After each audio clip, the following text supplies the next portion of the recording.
Bueno, pues como ya sabéis, este año ha salido una nueva normativa del acoso escolar o referido al acoso escolar y el otro día nos citaron para hablarnos de estas instrucciones, que estas instrucciones son de octubre, pero entraban en vigor ahora en noviembre. La normativa que se aprobó era del 26 de enero y se ha implantado ya. ¿Qué es lo que nos obligan a hacer o qué es lo que nos piden que hagamos? Primero, nos hablan del acoso escolar y lo definen. Y cuando hablan del acoso escolar hablan de que tiene que haber una intención de daño físico, psicológico o verbal, desequilibrio de poder y repetición en las conductas. Insistían muy bien en esto porque decían que el acoso es solamente cuando se da el acoso, que no hay que hacer un trabajo también de concienciación a las familias de qué es y qué no es acoso. Eh, Y luego nos pedían que, bueno, que tuviésemos en cuenta una serie de medidas de prevención, que era la medida como más importante que había que tener en los centros. Hablan de un protocolo. El protocolo lo han hecho un grupo de inspectores y ese protocolo lo han dejado en la página web de la convivencia de la Comunidad de Madrid, esta que nos tienen puesto aquí. La mejor manera para llegar es poner web de convivencia Educa Madrid en Google y aparece el primer enlace. Y en ese protocolo pues se estructuran en distintos apartados, ¿no? Hay muchos documentos, recursos e instrumentos también para intentar valorar el grado de convivencia en las escuelas. Bueno, pues está bastante bien. Yo os animo a que entréis en la página web porque se va viendo en las instrucciones esas o ese protocolo lo tienen desmenuzado en la página web en los distintos apartados y se ve de manera bastante clara. En concreto lo que nos han pedido hacer, por un lado, es unas medidas de prevención. Y esto es lo que os comentaba, que hay que revisar determinados apartados de distintos documentos. Por un lado, el proyecto educativo de centro, y en el proyecto educativo de centro como que lo marcan en tres apartados. Eh, Medidas de prevención, que yo creo que es donde lo podemos poner en el plan de convivencia. Eh, Luego estarían las medidas. Luego estarían las organizativas, que en este caso lo podemos poner en el reglamento de régimen interior. Hace referencia a cómo se vigilan los pasillos, cómo se producen los traslados entre las aulas. Bueno, pues yo creo que eso en el reglamento de régimen interior, marcarlo dentro de alguno de los apartados en el que corresponda, tanto en el de infantil como en el de primaria. Y luego por último hablan de una metodología didáctica y eso lo podemos poner dentro de lo que sería el plan curricular, las concreciones curriculares. Con lo que tampoco hay tanto que hacer, simplemente es ver si lo tenemos reflejado en esos tres documentos, lo que nos han pedido: medidas preventivas, medidas de organización y medidas didácticas. Además, nos hablan específicamente del plan de convivencia. Y el plan de convivencia, como es lo que vamos a hacer durante todo el curso, pues bueno, pues lo vamos a tener en cuenta estos tres apartados estos apartados que marcan. Por un lado, actividades que fomenten la convivencia en el centro. Fijaros que es parte de lo que ya nos estábamos planteando antes de que nos hubiese llegado las instrucciones: cuestionarios, fomento de una cultura del diálogo, solución pacífica. Lo que sí es importante es que lo que pongamos sean cosas que cumplimos y que vamos, que vayamos a realizar, ¿no?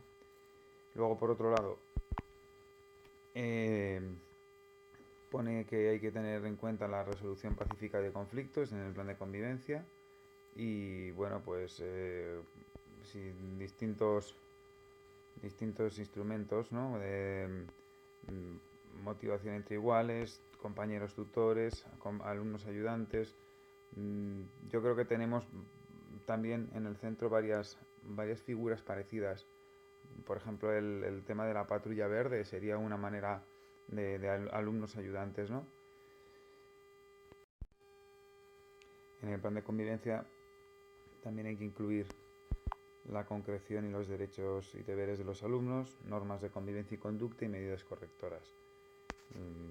Lo que estáis viendo aquí.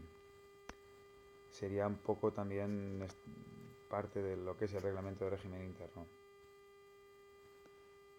En cuanto al plan de acción tutorial, que es otro documento que nos mandan revisar, sí, lo que nos piden es que concrete un poco o desarrolle un poquito más lo que ya hemos establecido en el plan de convivencia. Cómo se interviene en el protocolo de intervención, que esté claro, normas para información e intercambio de, para el traspaso de información de las buenas prácticas, actuación en caso de indicios de acoso escolar, maneras para consensuar las normas de grupo, cómo hacer sociogramas e interpretarlos, actividades que fomenten la cohesión del grupo. Si vamos a hacer charlas informativas, pues establecer un calendario y la evaluación de lo que hayamos realizado, de las actividades realizadas y puesta en común de los tutores. Pues charlar de ello y tener en cuenta qué es lo que se ha hecho a lo largo del año, ¿no? Bueno, hasta aquí era todo lo que sería la parte de prevención y que hay que dejar documentada en los distintos documentos de centro, textos de centro. Ahora vendría la parte del acoso escolar, que lo que nos dice es que en cuanto se dé una situación de riesgo, en el momento en el que tengamos conocimiento, hay que actuar de inmediato. El protocolo está marcado, que es de lo que vamos a hablar ahora, y es el que tenemos que seguir. Una serie de pautas antes para seguir el protocolo es que tiene que ser con confidencialidad y sigilo.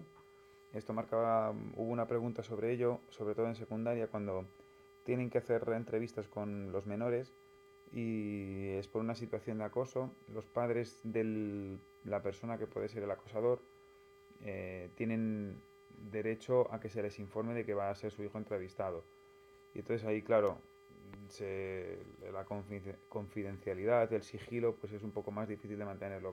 Preguntaba una directora allí que como si había obligación de informar a los padres. Y si es porque se piensa que es el acosador, sí, hay que llamar a los padres y tienen que estar presentes en la reunión.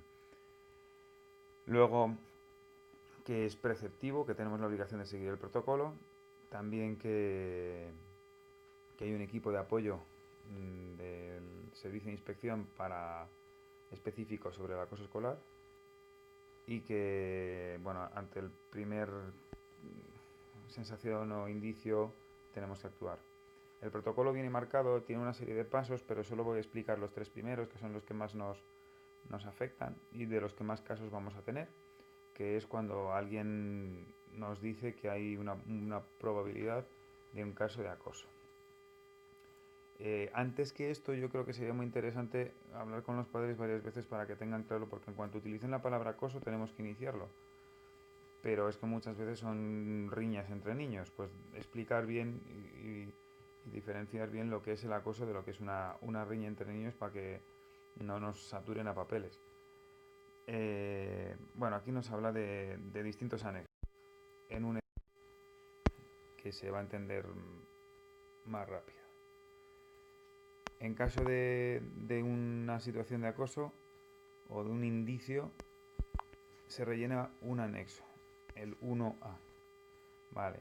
Eso sería cualquier persona que tenga conocimiento o supuesto o alguna sensación de que puede ocurrir algo, rellena ese documento y se lo baja a dirección. Este otro documento, el 1B, es para los alumnos que de manera anónima quieran hacer lo mismo, que tienen conocimiento de una situación de acoso. Está pensado sobre todo en secundaria y en nuestro caso yo creo que alumnos de quinto y sexto, porque evidentemente niños de primero no van a rellenar ese documento. Y bueno, pues de la misma manera se iniciaría el protocolo de acoso. Entonces esto simplemente es la notificación de que hemos visto algo o que tenemos la sensación o que ha venido un padre y nos ha dicho de una situación de supuesto acoso. En ese momento se rellena el documento 2, que el documento 2 simplemente es recogida de datos. Por parte de dirección se marcan 2 personas que van a hacer con sigilo y con prevención y van a intentar recoger datos durante un periodo de tiempo el más corto posible y con esos datos van a intentar luego tomar la decisión de si es cierto o no es cierto. Que sería el anexo 3. El anexo 3 en total es o en conclusión es la toma de decisiones. Para rellenar el anexo 3 tienen que estar presentes una serie de personas, el director, el jefe de estudios, el PTSC, el orientador, las 2 personas, los 2 profesores que hayan sido nombrados para tomar decisiones, perdón, para revisar y tomar información. Pues todas esas personas son las que tienen que estar en la reunión. Daros cuenta que si en cuanto haya una persona que dice palabra acoso, tenemos que rellenar el documento 1, luego 2 personas para rellenar el documento 2 y finalmente hacer una reunión con todas esas personas que os estoy diciendo. Pues intentar, sobre todo antes de que se inicie el proceso, explicar claro que no todo es acoso, luego porque si no nos vamos a pasar el día reunidos. Si no hay, si no hay evidencias de acoso, lo que hacemos es que se inician o se dejan marcadas unas medidas preventivas. Oye, pues por si acaso pudiese haber algo que se nos ha escapado, bueno, medidas preventivas de estar pues, vigilantes, de estar atentos, a la hora de distribuirlos o hacer agrupaciones, medidas preventivas. Si sí que hay evidencias de acoso, ya se continúa con el resto de los anexos o con el resto del protocolo, con unas medidas de intervención en los anexos 4, A, B y C, que son los que vienen aquí, y con un anexo 5, que es un informe a la Fiscalía de Menores, y un anexo 6, que es un informe a la Dirección de Área. Pero ya les digo que estos en principio a nosotros no nos afectan. Para que veáis, vamos, no creo que nos afecten porque o serán casos puntuales. Los que sí que vamos a tener que rellenar más a menudo, tenemos el anexo 1A que os decía, que es en cuanto hay una notificación de un caso de acoso en el centro, pues lo que tenemos que rellenar, que es este documento en PDF, lo tenéis en el Drive. Pues recogiendo la información básica de lo que creemos que puede estar ocurriendo, de lo que nos han comunicado. El 1B, que es el que tendremos que dejar en algún buzón del centro, cercano a tercer ciclo, porque son quienes lo podrán utilizar en el caso de que lo necesiten. Pues eso, para alumnos que puedan o que necesiten identificar una situación de acoso. Veis que tampoco es muy... No, para alumnos de quinto y sexto sí que sabrán rellenarlo, pero a lo mejor los de cuarto también, pero no creo que muchos más. El anexo 2, que es la recogida de datos, que son para las personas estas los 2 profesores que tienen que ir recogiendo datos y luego rellenar este documento con lo que ellos han visto. Viene a ser la misma información que la anterior, pero profundizada y ampliada. Y si pueden por distintas fuentes, en distintos lugares, con más... Y al final ya se concluye, que sería lo que os comentaba de la reunión en la que todas estas personas se juntan y toman una decisión de si hay o no hay situación de acoso. Si hay, pues ya continuaría los otros anexos, anexos 4 y 5, que no os pongo aquí. Bueno, simplemente que tengáis conocimiento de esto, que ya que vamos a hacer los documentos a lo largo del curso del plan de convivencia y también sobre todo el anexo 1A, que es el que en todo caso nos va a tocar rellenar alguna vez. Y nada, simplemente esto. Hasta luego.